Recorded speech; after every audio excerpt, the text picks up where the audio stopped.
This Clemson team against Texas did some things that no other team that had played Texas did. Probably the best secondary in the country, and Cade Klubnik, despite the loss, lit them on fire. Yeah. I was at that game too. What an experience, first of all. Austin, Texas is a really fun town to be in. And, despite the loss, I lost hope in that game early, but then we started coming back and it made the game a lot better. It's around the paw, around the paw. It's around the paw, the Paw Clemson podcast. It's around the paw, around the paw. It's around the paw, the Paw Clemson podcast. It's around the paw. Guess who's back? Back again. It's Around the Paw for Clemson Sports Media, and it is almost football time here in God's country in upstate South Carolina. The Clemson Tigers are on the prowl with their eyes set on a national championship, which would be their first in almost 6 years. I'm Garrett Mitchell, and this season we're joined on Around the Paw by Cole Gerard. Cole, welcome in, man, and I'll tell you what, it's a great time to be a Clemson Tiger, and there is so much to be excited about right now for the orange and white. Man, Garrett, thank y'all for having me on. I'm, very excited to get going this season. I've been with Clemson Sports Media for a while now. This is the first time doing the podcast with you. But, dude, like you said, it's starting to get real. Talking season is officially over in my state. Fall camp's coming to an end, and it's starting to feel real. The Valley's going to be full here pretty soon. That's right. And, it's kind of been a long and winding road to get from where Clemson's been really since maybe 2021 to where we are right now.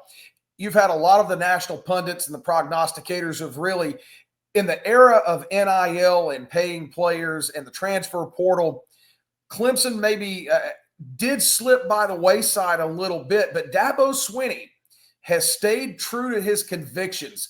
He said he was going to do it his way. He's done it his way. And it seems like this program has kind of weathered the storm a little bit. They've put together a team, and it's kind of been the culmination of this vision for Swinney. But it's a squad that really does feel like a true national championship contender.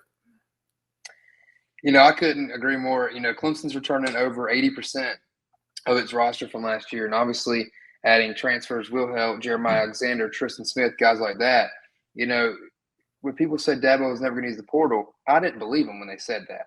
And I didn't really believe Dabo. Now, is he going to go out there and build a super team off the transfer portal as sake as the Florida State Seminoles would do after, they built that super team going 2-10?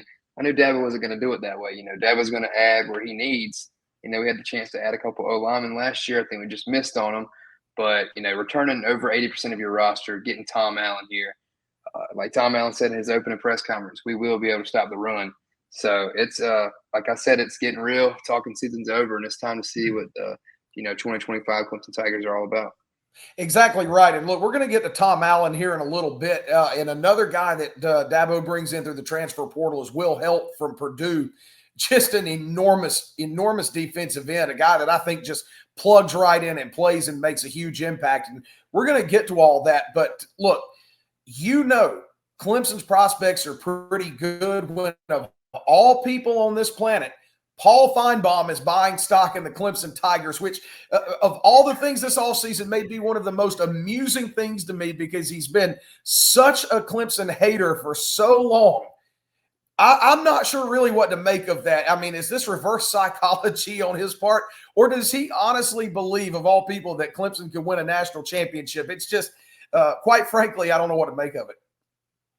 You took the words right out of my mouth, Garrett. Bringing up Paul Feinbaum, I don't believe it for 1 second. It's a reverse psychology kind of deal, just like him and Josh Pate. Josh Pate saying all this good stuff about Clemson when last year, we were the devil to him, and it's kind of funny for them to start saying, "Oh, Clemson's got a roster this year," because we really do, and they're scared to see what Dabo Swinney and the Tigers have to offer against LSU on August 30th. But like I said, they're saying all this stuff, and Paul Feinbaum might be true to what he's saying. He might think that Clemson's going to do all this stuff, but in his head, he really hopes it goes backwards. So I'm not believing anything Paul has to say, and I just hope, we punch him right in the mouth. No, that's exactly right. But I tell you what, it does feel pretty good to be back in the good graces of the national media again, because that's exactly what we've seen. And even if there's a few out there who are, not ready to say Clemson's going to win the national championship. It's a general consensus that Clemson is a top 5 team, and that's not anything that we've heard since really 2020, despite making the playoff last year. And so you've got a lot of people out there who are kind of starting to jump back on the bandwagon. Yeah, going after Trevor Lawrence's last season in 2020, you're transferring over to 5-star quarterback DJ Uiagalelei, and you think, okay, our glory days are still here. Going into that 2021 season, Clemson was projected to be in the college football playoff. You play that first game against Georgia, you lose 10-3. You're like, okay, terrible offensive game for both teams, great defensive game, yada, yada, yada. Well, the DJ Uiagalelei experiment does not work. Obviously, we saw him in 2020 in a COVID game. We're like, this kid's going to be the next great. Didn't work out. Obviously, you get Cade's sophomore season, which was his first year starting. Didn't go the way that we wanted to. There was a lot of mistakes on our end as well. Definitely a lot of winnable games. And now you got the roster full. You saw Cade Klubnik play football last year. You get Antonio Williams back healthy last year. Tyler Brown goes down. But this year, returning 80% of that roster, everybody fully healthy, hopefully. Don't quote me on that. This roster is going to be dangerous. And I just, I'm going to hush my mouth about talking about national championship. Do I think Clemson is a playoff contender? 100%. Do I think they're a national championship contender? Yes. But we're going to find a bunch out on August 30th, and I'm here for it, and I feel a lot better than I did, in this game going into that Georgia game last year. I had some good feelings about that Georgia game last year, but this roster is just different. Right, and you mentioned Cade Klubnik, and look, guys like Deshaun Watson and Trevor Lawrence, they're generational talents. Not everybody is just going to come in as a true freshman, slide right into that starting quarterback role, and act like they've played the game at the highest level for 10 years. It just doesn't happen.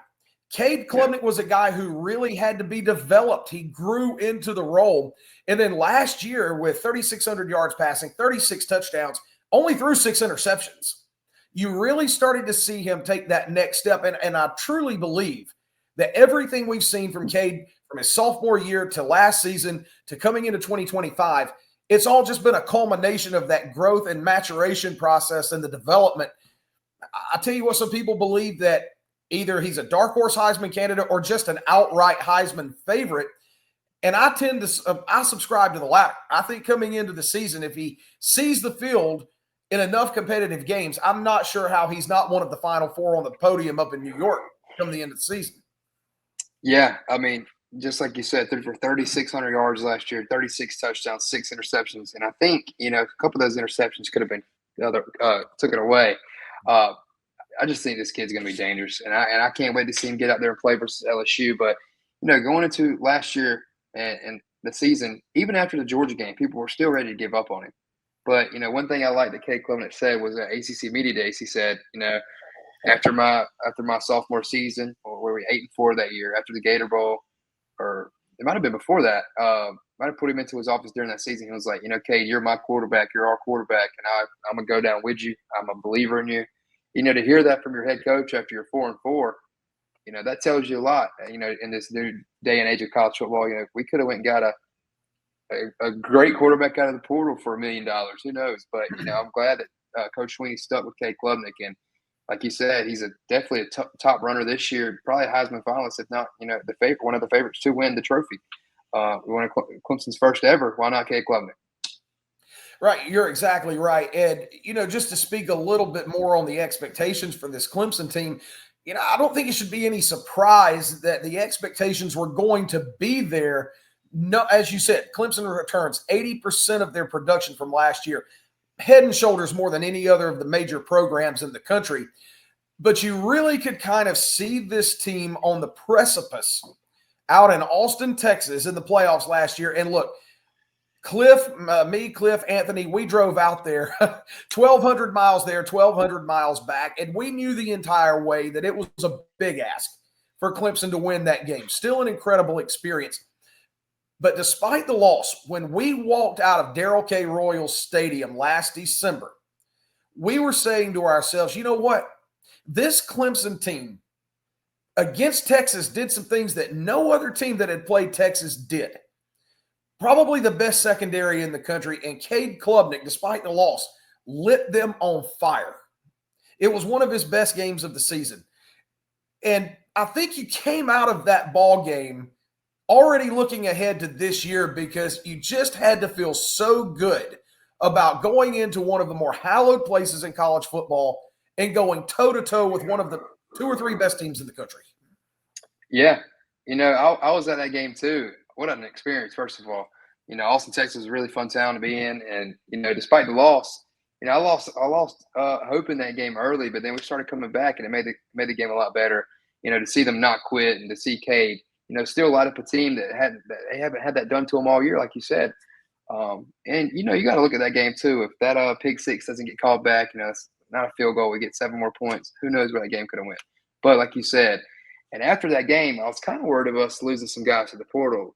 Speaking of like TJ Parker and Peter Woods, and even Right. Cade in some stances. I remember like TJ and them posted something on their Twitter, and it was like, "Thank you, Clemson." I was like, well, "That's not good."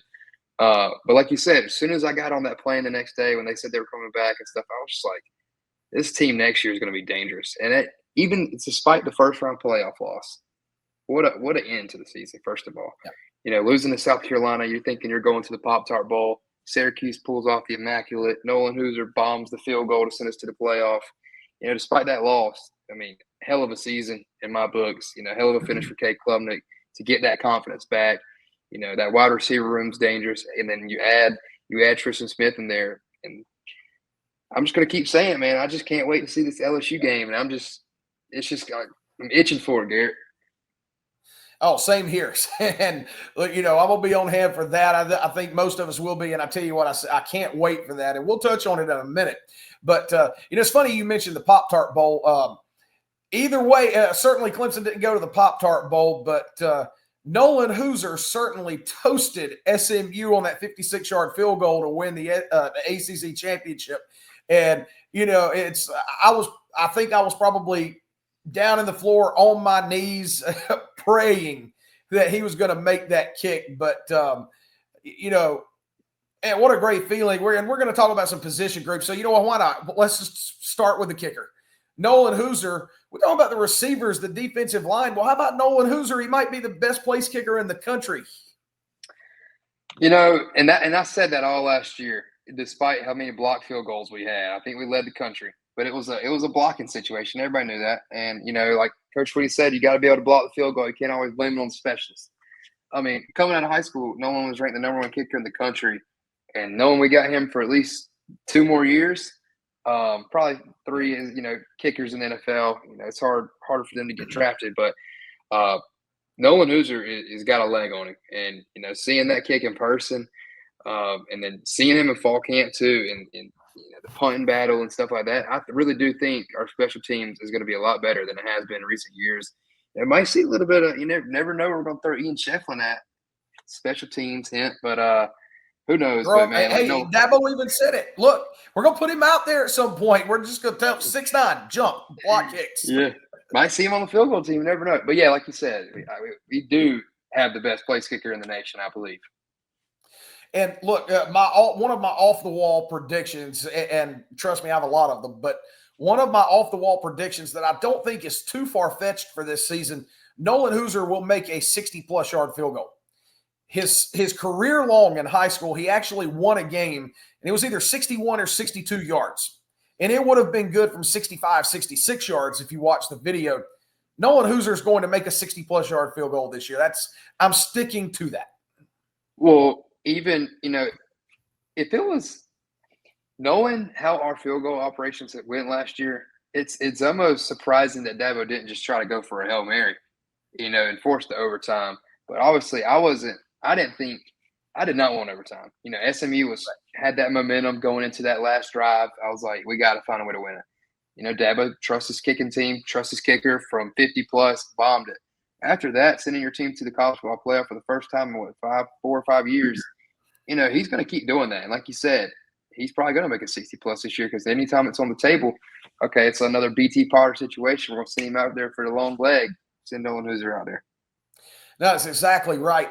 And, let's kind of very quickly just look up and down this Clemson roster. And there's so many established position groups where the talent and the personnel that you have there, they're proven commodities. Coming into the season what you're getting out of those guys. So let's start on the defensive side of the ball. And for all of the talk and ballyhooing of the receivers, and I think Clemson, if they don't have the best receiving core in the country, then it's certainly top two. But this defensive line, man, I mean, it's the culmination of some guys who have been there 2, 3, 4 years. Show me a better combination than Parker and Peter Woods, and then you toss in DeMonte Capehart. Vic Burley is a guy that Dabo Swinney said just the other day has really flashed and flashed in the scrimmage. You know, this is a defensive line. I don't know how it doesn't strike utter terror into whoever Clemson plays, LSU included. Well, yeah, I mean, you got Will Help, Cade Denhoff, DeMonte Capehart, Peter Woods, T.J. Parker, Will Held.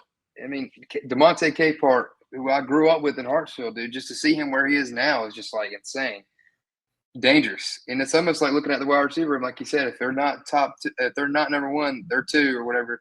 But you know, this D line is scary again. It's almost like we got to figure out a new name. They can't be the Power Rangers, but they got to have some kind of cool name to them because nobody's getting through them. Yeah, you're exactly right. And I tell you what, I didn't know you were from Hartsville, but you know, Hartsville has a track record of turning out some great football players. Coach Calabrese has a great program down there. I actually saw Hartsville in 2012 beat the championship. They beat the brakes off of Steve Tannehill in Union County in the state championship game in 2012. I was actually there on the sideline for that and running the wing tee. And oh my gosh, it was so fun to watch. But yeah, so proud Red Fox. Played for Coach Calabrese for 4 years. I was at that game, and that was a crazy year, 2012, 15-0. You know, with Ronald Rouse passing away, and then it just, you know, the way the season worked out after that, winning the state championship, beating Steve Tannehill, former Gamecock, was just made it even better. Yeah, and not too far off rails. I was actually at that game as well against Strom Thurmond. One of my best friends is a Strom Thurmond guy, does some of the radio broadcasting for them. And that was, I believe it was the week after Rouse had passed away, and it was such an emotional game. It was you know, just so highly charged. And for my money, it's one of the best high school football games I think I've ever seen. But yeah, Hartsville, certainly they deserve the state championship that year. And, you know, what a storybook ending. I think really probably, and you would know better than anybody, I think it helped heal that town and that program. It did. It was crazy. I was little, but I remember everything. You know, I didn't miss a Red Fox game that year.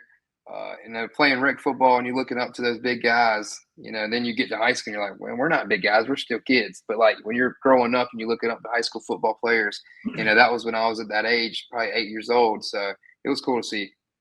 Yeah, and, you know, being from Woodruff, you know, we're one of the legendary programs in South Carolina as well. We're kind of a trendy pick, actually, to either play or even potentially win the 3A state title this year. So we're looking forward to that. But anyway, back onto the tracks here.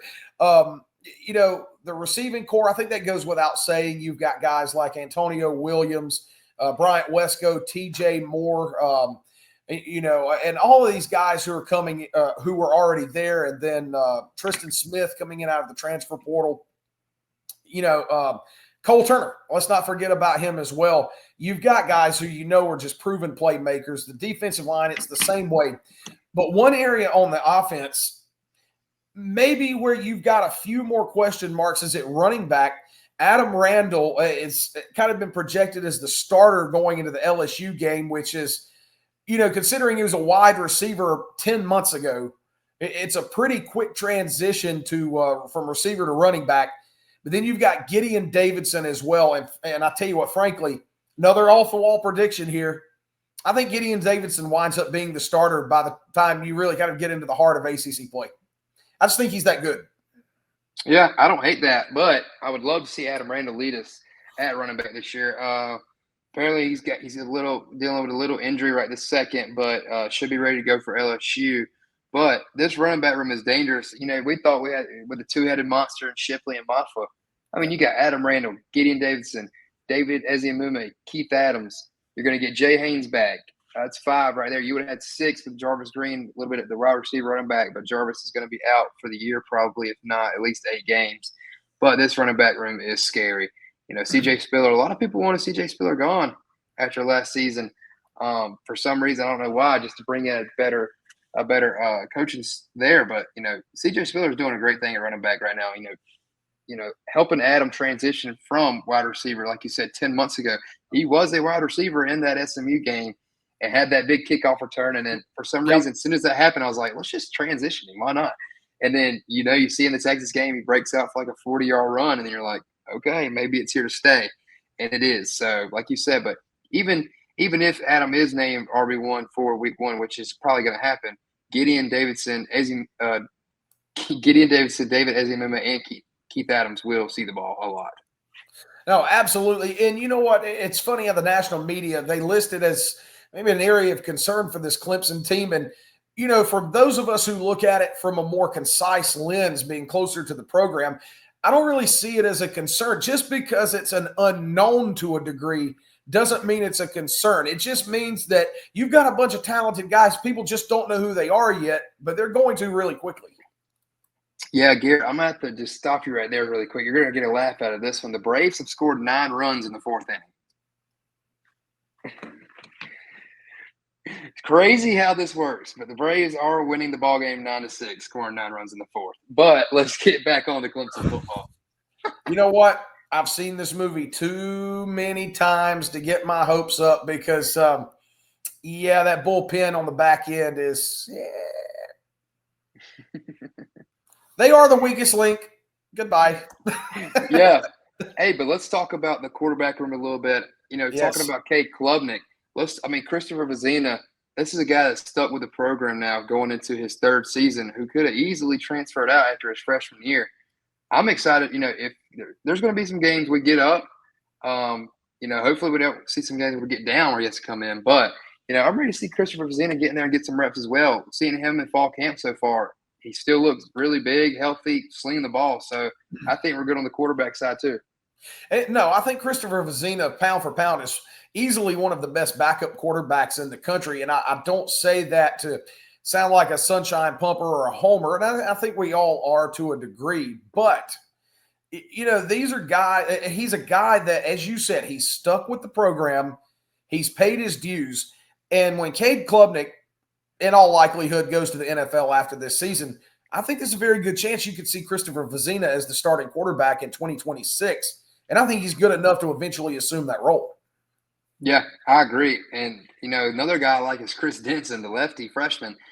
Got him late commit from Coastal Carolina, who probably could have went to Coastal and probably could have been, fighting for that number 1 spot. To risk that and come to Clemson knowing you're not going to be the starter in your first year.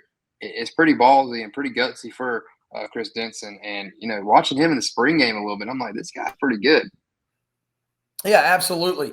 Also on the offensive side of the ball, let's talk for a second about the offensive line. And I'm going to tell you what, I think to me, it's the best offensive line and the most seasoned and experienced that Clemson's had probably since the 2018 season. And I have such fond memories of sitting in my friend's living room. We would always watch the playoff games and the national championship games together.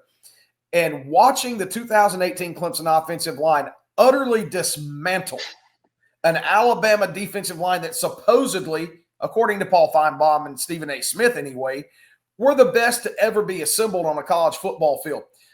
This offensive line gives me absolute joyous flashbacks to that season. Yeah, does it help that Walker Parks, sustained that injury in the scrimmage on Saturday? But, other than that, you got Ryan Lithicum, Tristan Lee, Colin Sadler, Harris Sewell.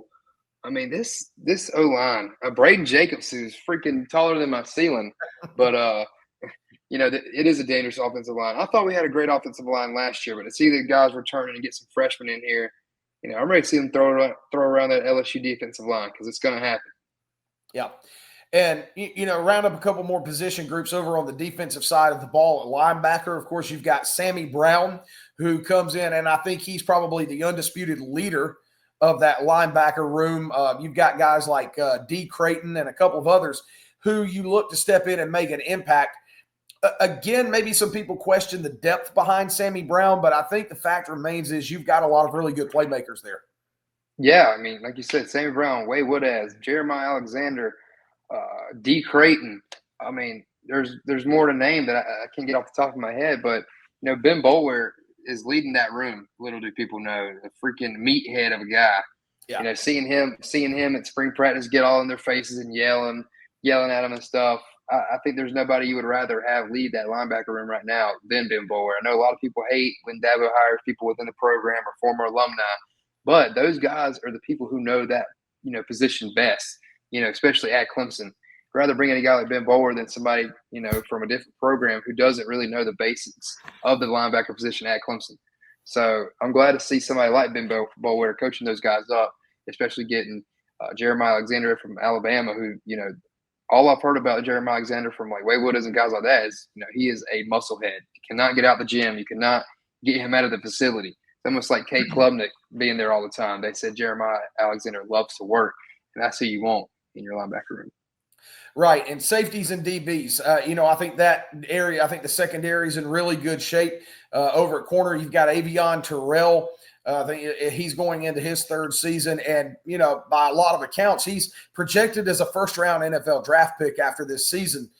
I think he's one of the lockdown guys you got back there. Khalil Barnes at safety. I know he's been a little banged up, but according to Dabo, it's nothing serious. He'll be ready to go for LSU, but you've got some ball hawks back there and some physical hitters. I think this Clemson secondary is it could be a no-fly zone for some teams, and I think LSU might find that out really early. Yeah, I'm ready to see AV and Ashton Hampton, Shelton Lewis, those guys. Let's get Jaden Lucas some good reps in there. Get him healthy, Jaden man. Lucas, Jaden Lucas, if he could stay healthy, he could be really, really good. And I think this is the 3-and-out year for Avion Terrell. I think he's going to be a 3-and-out guy like his brother, head to the NFL, and he's wearing that number 8, baby. I didn't know that he wore that in high school, but to see another Terrell and playing safety for Clemson is scary. So, like you said, I'm ready to see it. Hopefully Nussmeier has about 3 picks versus Clemson, but I'm excited. Right. And, while we're still kind of on the topic of defense, and, we're going to kind of wrap the show up by talking about this. And, we don't jump headlong into it too quick. I mean, we still got several weeks to the first game, and we kind of ease into this thing just like practice starts. But let's talk about the Tom Allen effect on this Clemson defense. Wes Goodwin, I don't have any doubt in my mind, terrific guy. But there was a disconnect there between Wes Goodwin and the defense for whatever reason, whether the players just weren't responding to him, if it was something about the scheme that he wanted to run. We're not going to sit here and denigrate Wes Goodwin, but something just wasn't right.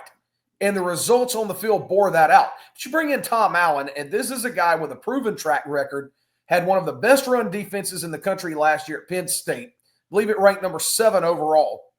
And you've got all of these defensive guys who are raving about Tom Allen. How much of a difference does his presence and expertise make on this Clemson defense? Well, when we hired Tom Allen, I knew it was the right hire. Like you said, we're not going to sit here and just down Wes Goodwin, but we needed somebody with that fiery, that loud guy like Tom Allen, kind of that mimics Brent Venables in a sense. Exactly. Like Dabo said, Tom's always got to have a microphone in his hands. He can yell. I feel like Wes Goodwin was really quiet for his job. And when you looked on that sideline last season, if the defense did something bad, Coach Swinney was ripping them apart, and then Wes Goodwin was standing to the side watching. I just knew it wasn't going to end up working out. And Tom Allen slapping him on the helmet. After making a good play, he's the first one jumping in their arms during fall camp. As soon as they make a mistake, he's letting them know what that mistake was, and like, you're going to get them next time, but you're learning from it. I don't feel like Wes Goodwin was very vocal as a coach in a sense, at the defense coordinator position. But Tom reminds me a lot of Brent Venables. Very, very energized. Just seeing him in the first day of fall camp in the practice view, and I was just like, my Lord, he's all over the place. They're doing warm-ups and Tiger Jacks, and Tom Allen's at this 5, and you look right over here, and he's at the next, he's at the other 5-yard line. So I'm just glad to get somebody with a little bit of poise, a little bit of energy, and he's going to be fired up. I hate that he's coaching from the box. I think so. That's what Coach Swinney said. But if they mess up, you might see him jump out the window or something, end up on the sideline. Yeah, I tell you what, teams, I think teams really do take on the personality of their coach. And when you've got a fiery guy, you saw it with Brent Venables, those guys would run through a brick wall for him headlong. And I think Tom Allen's very much the same way. And the players, it's obvious they're taking on his fiery personality. And so you've got a lot of big dogs on that defense who are ready to eat. And speaking of eating, we want to give a shout out to our longest sponsor, and that's Arden's over in Central South Carolina. Arden's absolutely fantastic people over there. They keep us fed before Clemson football games and every time we're over there covering the Tigers. So if you want a great meal and you want to support a local business that loves their Clemson Tigers as much as we do, then go see Arden's Burger Grill, get some great burgers. Their hot dogs are fantastic, and their wings just might be the best anywhere. So go see our good friends at Arden's Burger Grill, and they'll be sure to get you all fixed up. We love them. You will too. So, Cole, as we wrap up this first episode, just kind of some closing thoughts from what you've seen from this Clemson team. So we talked about it at the outset of the show. There's just so much to be excited about. It's going to be fun, and I'm looking so forward to it.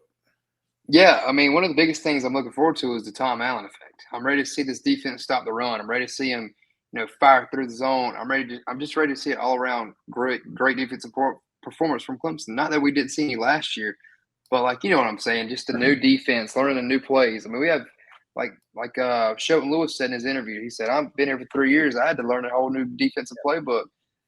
So I'm ready to see that. And then obviously, you got T.J. Moore, Bryant Westco, Antonio Williams, Tyler Brown, Cole Turner, Tristan Smith, all in the same room. You can't cover them all. Somebody's open. All six of those guys, somebody else is open. Maybe two are open. All six of those guys would be wide receiver one at any other school they went to. And I stand on that.